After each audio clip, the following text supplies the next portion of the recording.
nic nie widzę, co tam się dalej dzieje. Ludzie się patrzą na mnie, co tu jakiś gość robi, co on tu robi u nas. Ale to jest niesamowite. Ale pięknie, ale pięknie.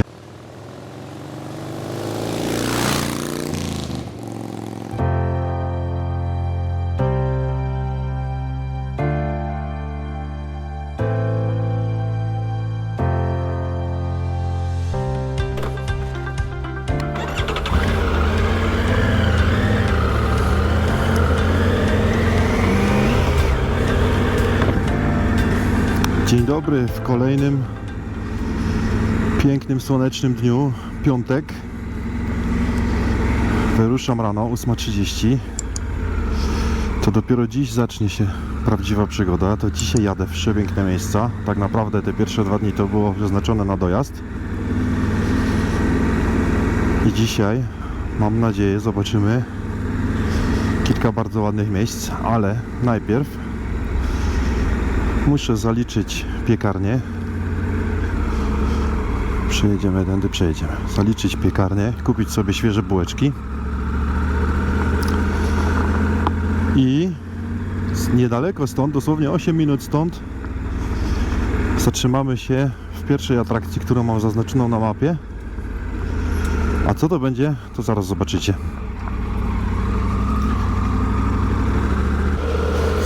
Zjadłem przepyszny burek. Nie wiem, czy to był dobry pomysł, żeby o 9 rano jeść burek z mięsem. Ale powiem wam, że kilka razy jadłem, w Austrii też.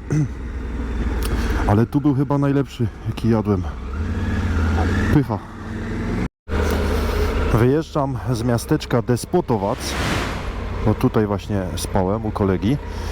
I moim głównym celem na dziś jest Golubac. A co to jest dokładnie? Opowiem wam później, jak tam będę już na miejscu.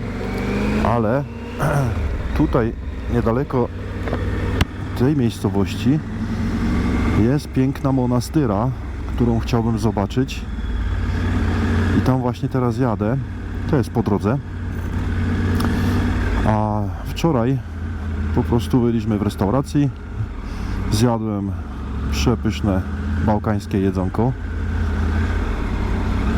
Mięsa z grilla, cevapcici, pleskawica, kiełbasy. Bardzo lubię to jedzenie. U nich tu smakuje najlepiej. Piliśmy po piwie. Znaczy ja piłem, kolega nie pije. I dzisiaj mam zamiar cały dzień pojeździć po tych górach tutaj, po tych serpentynach, odwiedzić kilka fajnych miejsc i wrócić z powrotem w to samo miejsce na nocleg. A jutro rano, no zresztą, co będzie jutro rano, to się dowiecie później w filmie.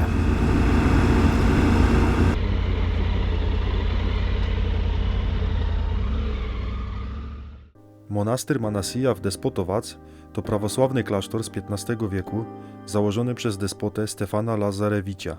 Otoczony potężnymi murami z 11 wieżami, zachował się w niemal idealnym stanie do dziś.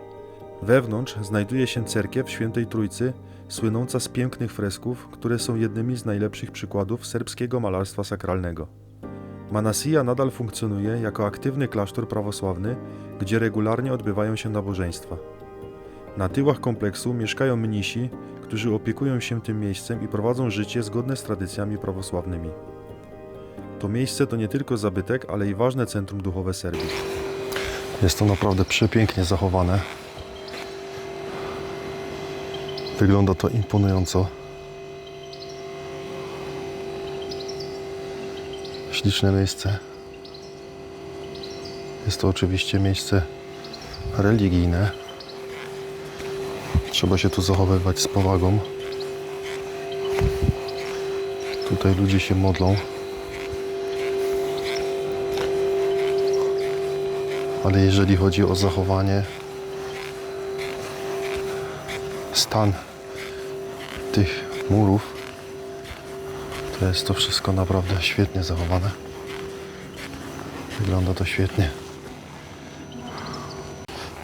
Niestety nie da się wyjść na te mury. Z tego co czytałem, to niby można tam chodzić u góry. Podobno są ładne widoki, ale jest zamknięta. Tu jest przed nami klatka schodowa i tam jest zamknięte. Nie wiem czemu. Być może są jakieś odpowiednie godziny lub miesiące, nie wiem. Szkoda, bo tam u góry fajnie by było coś nagrać.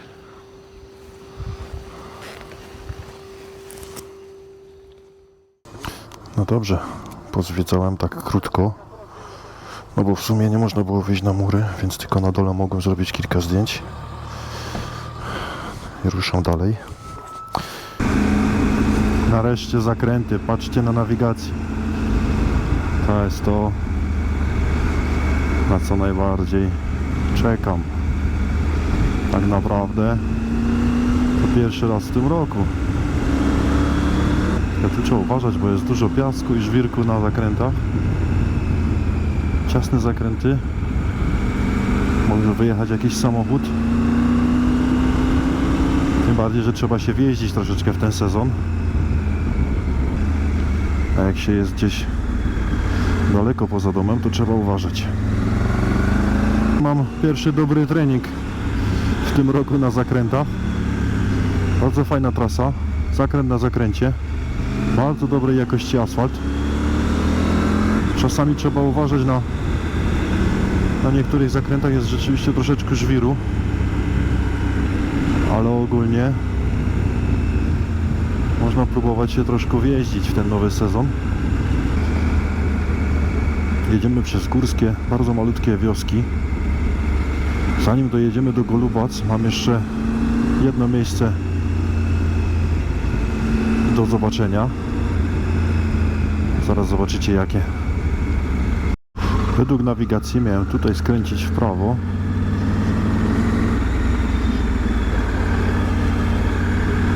Aha, jest jakiś parking.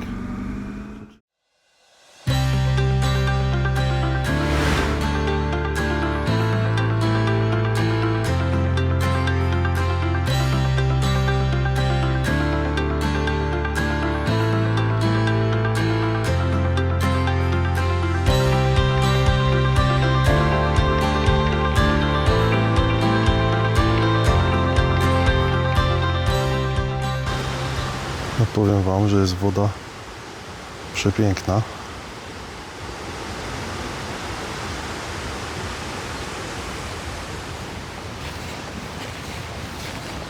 Bardzo czysta ta woda jest. W ogóle fajne miejsce.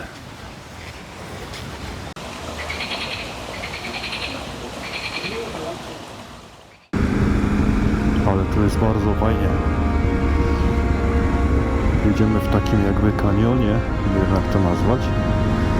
Otaczają nas skały.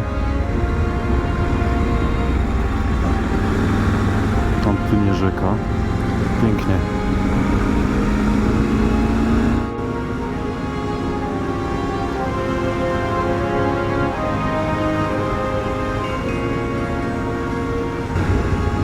No tu się robi pięknie. Popatrzcie na lewo, jakie góry.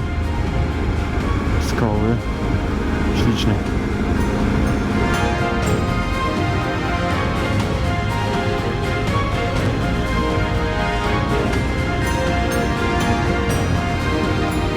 Zauważymy jakieś ciekawe miejsce. Zrobię sobie chwilę przerwy. Kawka w takim miejscu smakuje najlepiej, nie?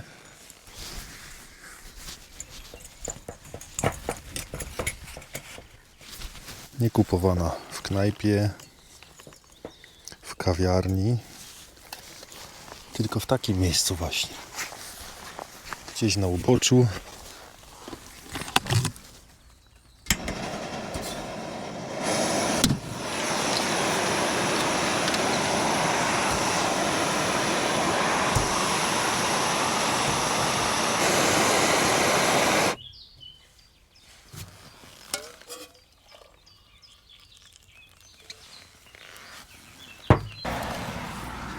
Ten Heineken tutaj, to już tutaj było, to nie moje. Nie wiem, chyba puste to jest. Po co to jest w ogóle? A puste. Tak sobie tutaj stało. O.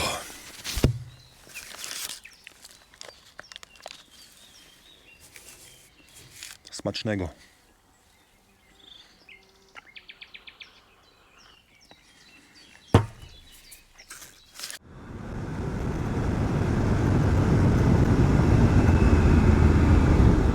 Droga, powiem wam, tutaj jest świetna. Asfalt w perfekcyjnym stanie. Zakręt na zakręcie. Ładne widoki. Mogę z czystym sumieniem polecić tą trasę tutaj. Tam na filmie na pewno wrzucę, którędy jechałem. Może wrzucę w opisie GPX-y do tych tras. Ale tu się jedzie świetnie, naprawdę. A jeszcze co do tego motocykla Tigera, ja mam ten Riley Pro, czyli niby na teren 21 koło cali. Wiadomo, że nim nie można tak jeździć po zakrętach jak sportem, ale kurde, naprawdę prowadzi się świetnie. Ja nie miałem nigdy jakichś takich większych problemów na asfalcie, na ostrych zakrętach. Także jest motocykl naprawdę i do off-roadu super, i do takich tras jak teraz. Ja tu mam pierwszeństwo, czy on, już teraz nie wiem. Chyba on miał pierwszeństwo, nieważne. Wracając, prowadzi się bardzo dobrze i po asfalcie, tak jak widzieliście przed chwilą, i po terenie. Ja tam wrzuciłem ostatnio filmy właśnie, jak jeździłem po TED na Węgrzech. Tak samo, zwiększamy zawieszenie przód-tył, stajemy na podnóżkach, maneta, odkręcasz i leci. Fenomenalne zawieszenie, naprawdę fenomenalne. Ja jestem bardzo zadowolony. Nie wiem, co to jest. Coś już nieczynne, albo jakaś kopalnia to było. Tu są jakieś suwnice. Ciekawie to wygląda. O, jak to fajnie.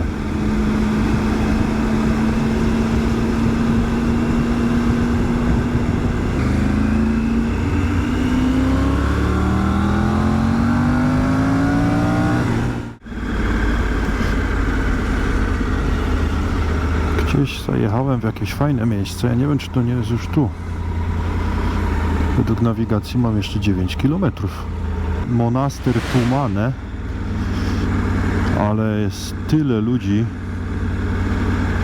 że ja zawracam i jadę dalej tam, gdzie miałem planowane od samego początku. O, tam widać trochę ten monaster. Ja się tylko obawiam, że jak zajadę tam do Golubac, to tam będzie ludzi jeszcze więcej. Golubac, dojechałem. Jest to mój główny cel dzisiaj. Jestem już prawie przy samym Dunaju. Są tu przepiękne widoki. Zaraz zobaczycie. Ja byłem w tamtym roku, jechaliśmy wzdłuż Dunaju po stronie rumuńskiej. Kto nie oglądał serii z Rumunii, to polecam. W 4. odcinku jest ta trasa. A my zaraz wejdziemy do przepięknego miejsca. Zaraz zobaczycie. Jestem w miasteczku Golubac. Patrzcie, jaki on jest potężny. To jest Dunaj.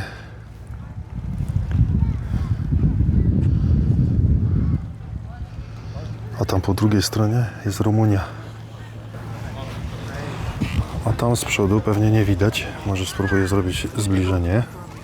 Czekajcie. O, właśnie, a tam pojedziemy za chwilę.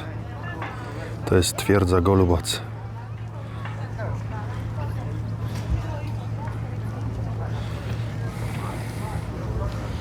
Pięknie tutaj jest. Golubac to malownicza miejscowość położona nad Dunajem na północnym wschodzie Serbii, tuż przy granicy z Rumunią. Jest to punkt wejściowy do Parku Narodowego Derdab, znanego również jako Żelazna Brama, największego kanionu nad Dunaju. Miejscowość słynie z pięknych widoków na Dunaj, który w tym miejscu osiąga swoją największą szerokość, około 6,5 km. Golubac to popularny punkt wypadowy dla turystów, oferujący rejsy po Dunaju, piesze szlaki oraz punkty widokowe z zapierającymi dech w piersiach panoramami. Dosłownie kawałek dalej, od miejsca, gdzie przed chwilą byłem nad Dunajem, dojechałem do jednego z najbardziej imponujących punktów tej trasy – twierdzy Golubac. Ale zanim tam dotarłem, czekało mnie niemałe zaskoczenie. Kolejka do kasy była ogromna, tłum ludzi, upał i ta myśl, czy warto czekać, ale skoro już tu jestem, to nie odpuszczę. Stoję w kolejce pełen nadziei, że uda się wejść i zobaczyć to miejsce z bliska. A czy mi się udało? Zobaczycie za chwilę. Zaparkowałem motocykl gdzieś tutaj z tyłu i idę na piechotkę na dół. Przebrałem sobie buty na buty trekkingowe. Tamte moje nie zmieściły mi się do kufra, zostały obok motocykla. Ja mam nadzieję, że jak wrócę, to jeszcze tam będą. Dopiero je niedawno kupiłem. A jak nie, to będę jechał w tych butach. No dobra, teraz stanie godzinę w kolejce po bilet. Oby było warto.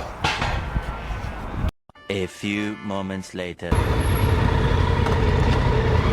No i pozwiedzane. Kurde, nie ma szans, to nie na moje nerwy. Wystałem się 15 minut w tej kolejce. Czekajcie, muszę stąd jakoś wyjechać. Wystałem się 15 minut w kolejce, żeby sprawdzić, jak to idzie. Ruszyło może 2 metry. Ja mówię, nie ma szans. Jak ja mam tu stać godzinę, czy nawet dłużej w kolejce, później, żeby to przejść całe, a ja mam jeszcze 3-4 godziny powrót do noclegu. Więc nie. To nie na moje nerwy. Będę miał pretekst, żeby to wrócić jeszcze. A wam pokażę właśnie takie widoki jak ten. Teraz będziemy mieć takie cały czas. I przy okazji opowiem kilka słów o tej twierdzy Golubac. Twierdza Golubac leży nad Dunajem na północnym wschodzie Serbii, tuż przy granicy z Rumunią. Powstała w XIV wieku jako strategiczna twierdza mająca kontrolować ruch statków na Dunaju. Jej budowę przypisuje się Węgrom, ale ze względu na swoje położenie była obiektem walk między Serbami, Węgrami i Turkami osmańskimi. Twierdza składa się z 9 wież połączonych murami obronnymi, które malowniczo wznoszą się nad wodami Dunaju. Dziś jest to jedno z najlepiej zachowanych średniowiecznych umocnień w Serbii. Zwiedzający mogą zobaczyć mury obronne, wspiąć się na wieże, a także przejść specjalnymi wyznaczonymi trasami, które oferują spektakularne widoki na rzekę i okoliczne klify. Twierdza została gruntownie odrestaurowana, a na terenie kompleksu znajduje się też muzeum i centrum turystyczne, gdzie można dowiedzieć się więcej o jej historii i legendach. Powrót zaplanowałem sobie tak, żeby nie wracać tą samą drogą, co tutaj przyjechałem, tylko teraz pojadę wzdłuż Dunaju właśnie.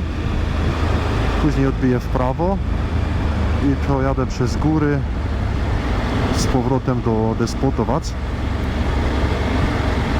Trasa będzie tu bardzo ładna i to jest 186 km niby tylko, ale pokazuje mi jakieś 3 godziny. Podejrzewam, że jak coś znajdę jeszcze fajnego, to się gdzieś zatrzymam, zrobię sobie jakąś krótką przerwę, więc możemy i zejść nawet 4 godzinki, ale czasu mamy z 2:30,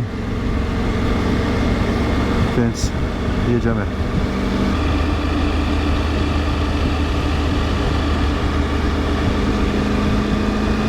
Co tu się dzieje? Co oni tu zrobili? Czy coś się zawaliło, coś się stało, czy po prostu kują w skałach i po prostu tak się kurzy? Ty kurde, jak to wygląda?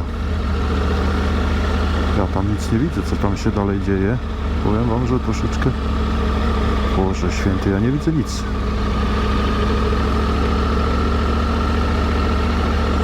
O, teraz dopiero. Kurde, ale zakurzone. Tu jest jakaś kopalnia.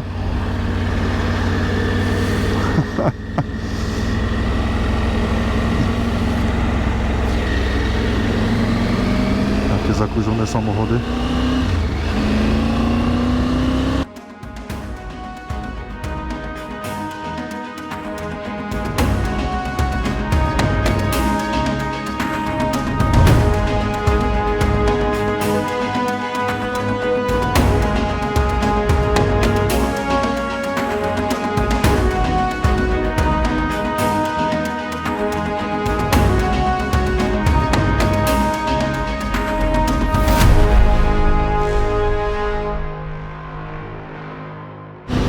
Cały rok temu jechałem po drugiej stronie, po stronie rumuńskiej, a dzisiaj jestem po stronie serbskiej. No nie pomyślałbym wtedy, że tak to się ułoży. Dobra, ja już odbijam w prawo na Majdanpek.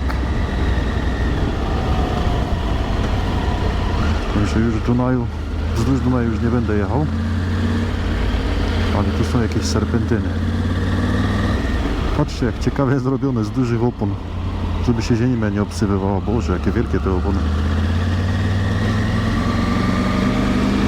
Ale asfalt tutaj jest niestety słabej jakości. Nie wiem, co tam jest. Widzę, że tu ludzie wchodzą. Chyba punkt widokowy jakiś. To może ja się zatrzymam na chwilę, bo widzę, tam jakieś motocykle są.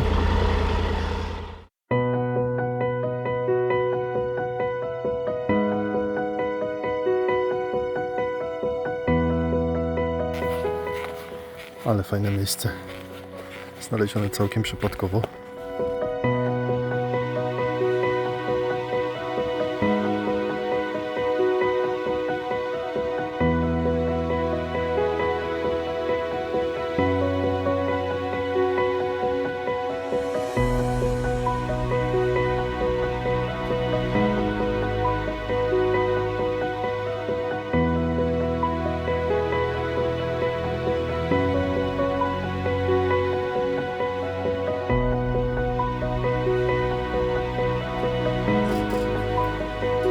To jest restauracja, tam są jedzenia różnego rodzaju serbskie.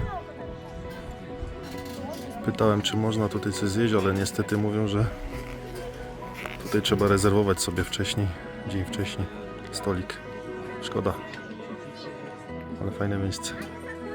Restauracja. Mieli tam, wiecie, na stoliku takie różne dania. Każdy sobie podchodził. O, jaki tu jest widok. Każdy sobie podchodził i brał co chciał. No i ta pani mówiła, że tutaj ludzie sobie rezerwują wcześniej stolik. No i niestety nie mogą tak dać, bo pewnie, nie wiem, mają ograniczoną ilość. Czy o co chodzi, no nie wiem. Ale fajne miejsce, bo z pięknym widokiem na Dunaj. To szkoda, że nie mogę popróbować. Jak ja tak będę miał przez 100, jeszcze 25 km, to ja nawet na 22 nie dojadę na miejsce. Fajnie by się jechało, gdyby ten asfalt był lepszy, ale nie ma co narzekać. Ale asfalt w końcu. Kurde, ta droga była nieciekawa. To znaczy super było u góry, tylko że nawierzchnia słaba strasznie. Dziura na dziurze. Ale już teraz jest ok. Chociaż nie wiem jak długo, bo za chwilę będę znów wjeżdżał w góry. Jestem w miejscowości, jak to się mówiło, Majdanpek chyba. Chyba tak. Cześć chłopaki. O kurde. Ale to wygląda niesamowicie. Jaka tu jest. Czekajcie, ja tu muszę gdzieś się zatrzymać. Jaki tu jest widok. Patrzcie. Tam mi raczej nie wolno wjeżdżać, ale ja się tu chcę nawrócić, aby wam to pokazać. Coś niesamowitego. Jakie to jest potężne. Tamte autka małe to są te wielkie wozidła, takie potężne. Niesamowicie to wygląda.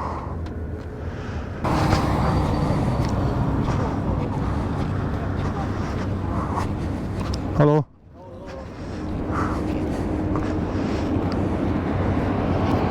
Jezus Maria. Kamera tego nie odda, ale to jest niesamowite.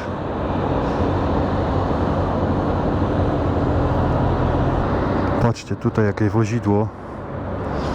Tu jedzie normalny ten MAN, ten biały. Taka zwykła ciężarówka. A za nim jedzie to wozidło duże. No przecież to jest to jedno koło. Jest prawie takie duże jak ten man.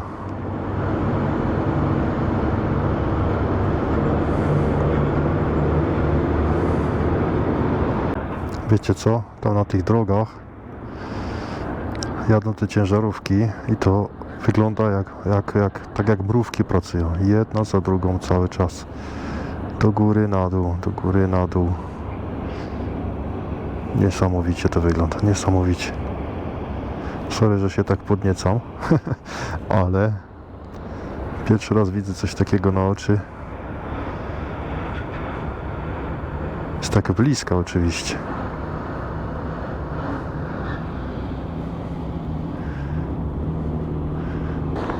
To teraz już wiem, skąd te takie wielkie opony były, co tam były na poboczu ułożone, aby się ziemia nie obsypywała. To pewnie z tych dużych wozideł właśnie. Podejrzewam, że Chińczycy tutaj inwestują. Ja wam opowiem w filmie, co to jest, bo teraz dokładnie to nie wiem, ale ja podejrzewam, co oni tutaj kopią. Ale może się mylę, nie wiem. Majdanpek to niewielkie miasto położone we wschodniej Serbii, w regionie Bor nad rzeką Pek. Znane jest przede wszystkim z jednej z największych kopalni miedzi w kraju, której historia sięga czasów starożytnych. Już w epoce rzymskiej wydobywano tu złoto, a od XVI wieku rozpoczęto eksploatację miedzi. Współczesna kopalnia w Majdanpeku została uruchomiona w 1961 roku.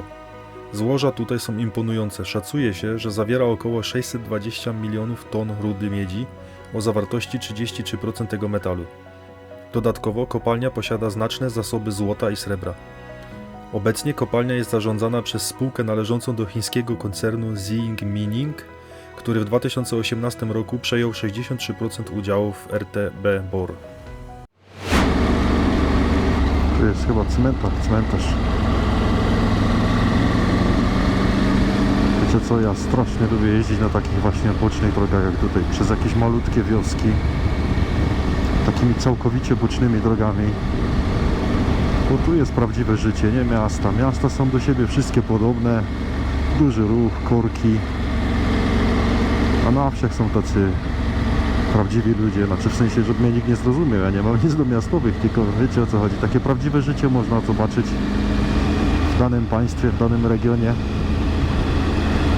jadąc przez wioski. Bardzo, bardzo lubię. A tak w ogóle kilka słów o samotnych podróżach chciałbym powiedzieć.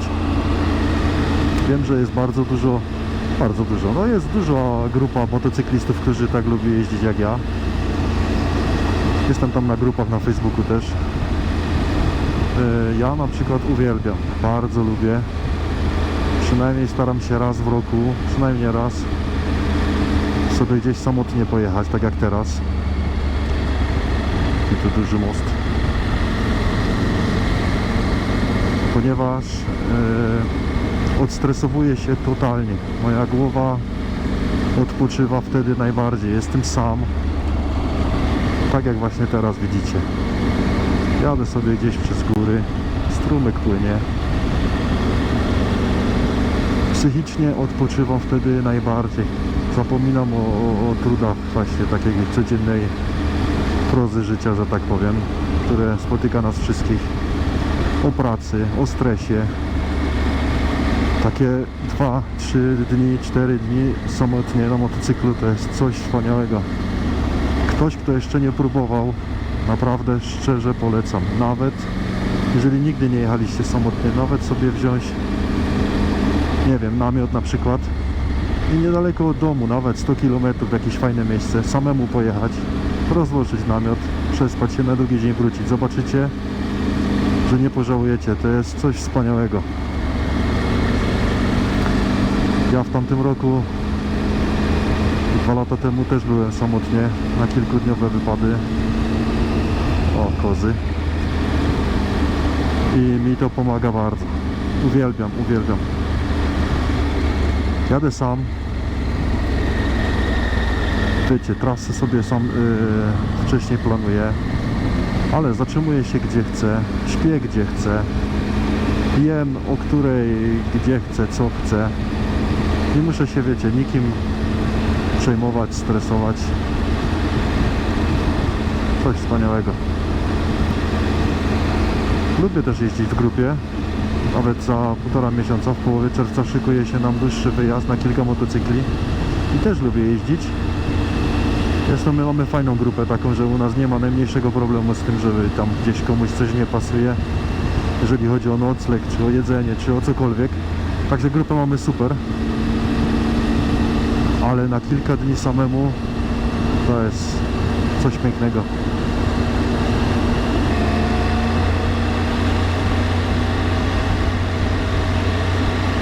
Ludzie się patrzą na mnie, co tu jakiś gość robi, co on tu robi u nas?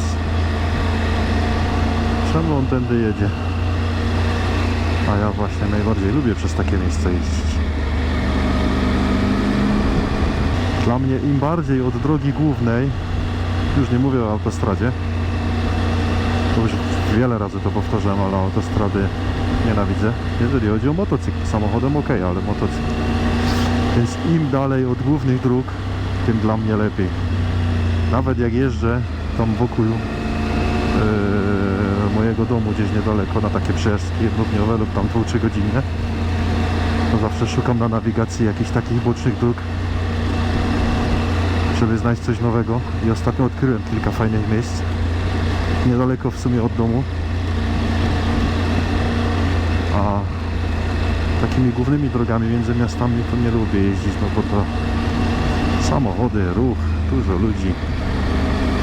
A tak jak tutaj, no czasami się trafia taka droga niestety jak teraz, dziura na dziurze, no to tylko kawałek. O, popatrzcie się na przykład takie miejsce, kurde, no gdzie? Gdzie byś tu znalazł przy autostradzie takie miejsce? No nie znajdziesz.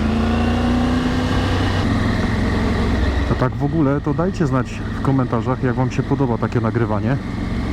Czyli tak jak teraz robię, bo to w sumie pierwszy raz tak próbuję. Jadąc motocyklem i od razu mówiąc do mikrofonu na bieżąco. Ja to tak specjalnie zrobiłem. Wiecie co, to są wrażenia takie na żywo. Jadąc, coś widzę, to od razu mówię, co to czuję. A wiecie, taki montaż w domu, patrzcie się jaka droga jest. A taki montaż w domu, no to wiecie, co się zastanowić, trzeba przemyśleć, co powiedzieć, żeby się nie pomylić. A tak oddaję to, tak się mi wydaje, oddaję to te odczucia, które mam na bieżąco z tego, co widzę. Ja osobiście, jak oglądam inne osoby, które nagrywają na YouTube, właśnie jeżdżąc motocyklami, to ja akurat lubię tak, bo to wtedy, wiecie, bez zastanowienia ktoś mówi to, co widzi, to, co czuje. Także dajcie znać w komentarzach, jak wam się to podoba, czy w ogóle się to podoba. Jeśli tak, to fajnie, jeśli nie, to również to napiszcie, bo wtedy będę wiedział, co robię źle, co robię nie tak, co się komuś podoba, co się komuś nie podoba. Bo krytyka, taka konstruktywna krytyka bardzo rozwija. Bo jak tylko wszyscy lajkują i piszą, a świetnie, świetnie, świetnie, a w duchu sobie myślą co innego, no to wiecie, to do niczego nie prowadzi, nie? A jak ja wiem, że coś się ludziom nie podoba, że coś robię źle lub mógłbym poprawić, to będzie mnie to rozwijać na pewno, nie? Jeszcze kilka słów odnośnie mojego kanału na YouTubie. Powiem wam tak, pierwszy film wrzuciłem 31 grudnia tamtego roku, czyli powiedzmy, że ten kanał jest dopiero od tego roku, 2025. Szczerze wam powiem, przysięgam, w życiu nie myślałem, że założę kiedykolwiek kanał na YouTubie. A że w ogóle coś powiem do mikrofonu i że jeszcze pokażę się w kamerze, to było dla mnie niepojęte. Jak mi ktoś jeszcze pół roku temu powiedział, że coś takiego zrobię, no to nie uwierzyłbym w to. Ale stało się tak, że w sumie całkowicie wszystko przypadkowo. W tamtym roku byłem gdzieś na zakupach z moją żoną i Byliśmy w Mediamarkcie i była kamerka GoPro na promocji. I ja tak patrzę na tą kamerkę i żona mówi, co chciałbyś sobie kupić? Ja mówię, kurde, jedziemy, bo już było w głowach, że jedziemy do Rumunii, to było w tamtym roku i mówię, że kurde, jakbym sobie kupił taką kamerkę, nagrałbym jakiś filmik, miałbym pamiątkę z tej drogi, no nie? I ona mówi, no to kup sobie. I tak to się zaczęło. Kupiłem tę kamerkę, pojechaliśmy na Rumunię, zacząłem nagrywać w ogóle tak, wiecie, no ja nigdy w życiu nic nie nagrywałem, nigdy w życiu nic nie montowałem. Nagrywałem te filmy w tej Rumunii i sobie wtedy tak już myślałem, nie no zrobię sobie jakiś filmik, będziemy mieć pamiątkę. No i przyjechałem z tej Rumunii, przyjechaliśmy, bo to z Tomkiem byliśmy i tak te filmy leżały u mnie na dysku pół roku. I gdzieś w grudniu dopiero sobie myślę, no dobra, może coś spróbuję coś złożyć, nie? Nie mając zielonego pojęcia, jak to zrobić, na jakim programie, jak to się robi w ogóle. Zrzuciłem wszystko na komputer.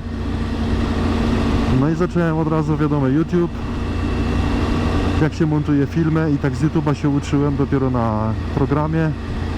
I tam coś, naprawdę samouk, totalnie z YouTube'a, nic, nigdy w życiu czegoś takiego nie robię. Zresztą widać na tych filmach, że one są słabe jeszcze, no w ogóle teraz też są słabe, ale uczę się, rozwijam się. Ale o co chodzi? Zrobiłem ten filmik, ten pierwszy odcinek, no i Tomek, który był ze mną, mówi, no to wrzuć na YouTube'a, to wtedy każdy będzie mógł zobaczyć, nie? W sensie znajomi, rodzina, nie?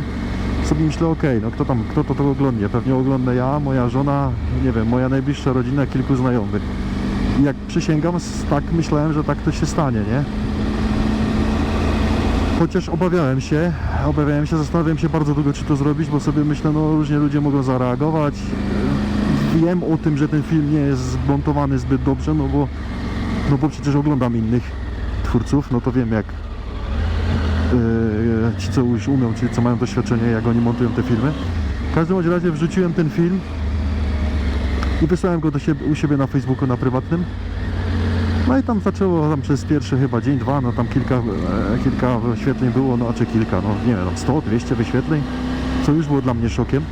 Ale za chwilę patrzę, a tutaj, nie wiem, 300, 500, 800, 1000, 2000, sobie myślę, co się dzieje i okazuje się, że do dnia dzisiejszego już jest około ten pierwszy odcinek 6,5 tysiąca wyświetleń, no nie? W ogóle w szoku byłem.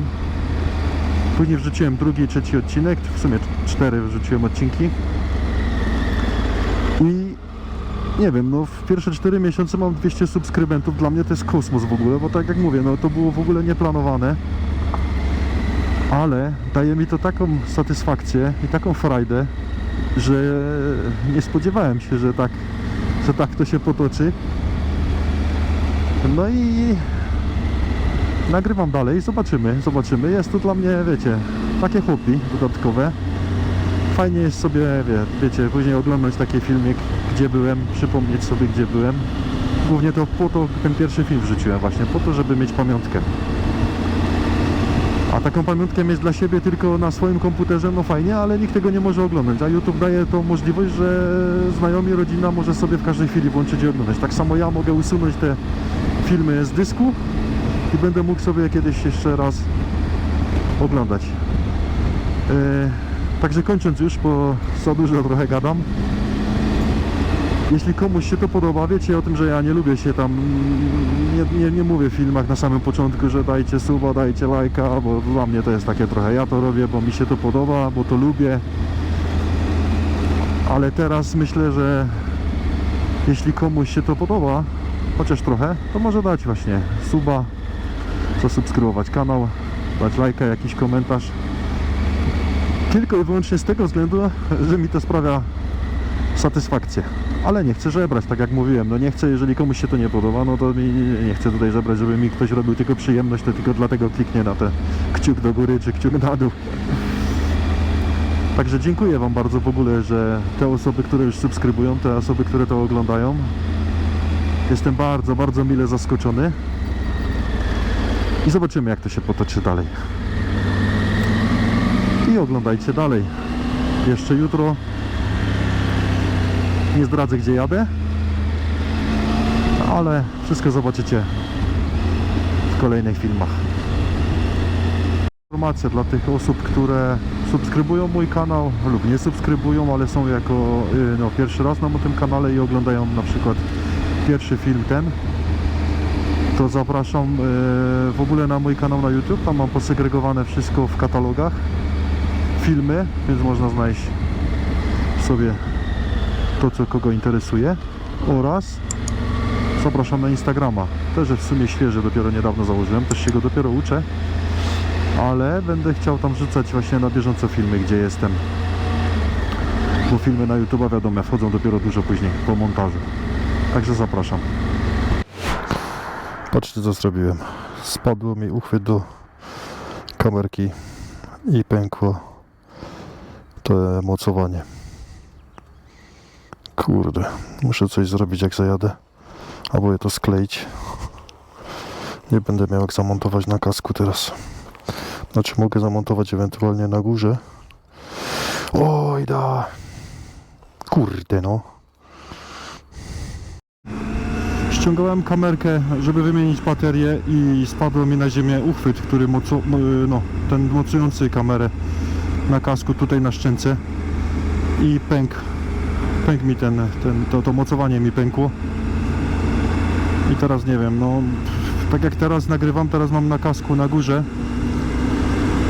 Można tak nagrywać, tylko że po pierwsze nie widzę, co się dzieje z kamerą, bo nie widzę w lusterku, a po drugie muszki i owady się przyklejają zaraz do kamery i później właśnie są takie brzydkie plamy na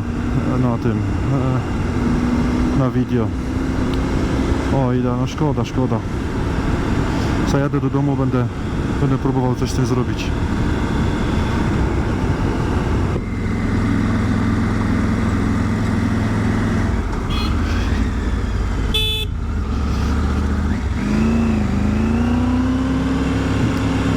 Młody, ty się lepiej ze mną nie ścigaj, ma małe dziecko jakieś na kładzie. Chyba będę jechał offroadem.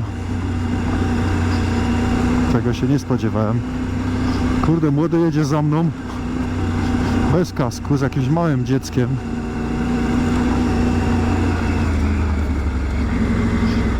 O kurde, jaką mam drogę, no. Z kuframi to nie bardzo po takich drogach chyba. Także dzisiejszy dzień był w planach troszeczkę inny, ale bardzo fajnie, że tak się stało. Może nie fajnie to, że nie zwiedziłem tej twierdzy Golubac, bo to był główny cel na dzisiejszy. No ale dobrze w sumie, że nie stałem tam w kolejce, bo już jest 18:30, ja jeszcze mam pół godziny drogi. Jakbym tam się wystał u nich, znaczy no w tej kolejce, później jeszcze pozwiedzać, to byłbym na 22 z powrotem. Ale za to jeździłem pięknymi trasami, trochę też poza asfaltem. I to jest właśnie najfajniejsze w takich wyjazdach, że nigdy nie wiesz, co cię spotka, a później możesz sobie tylko wspominać. Dlatego jeżeli podobało ci się, to zostaw subskrypcję. Przedtem mówiłem, że nie lubię prosić o subskrypcję i o lajki, więc tego nie robię. Jak się podobało, możesz zalajkować, dodać komentarz i zasubskrybować. Cześć. Jakichś kolegów już mam na Serbii.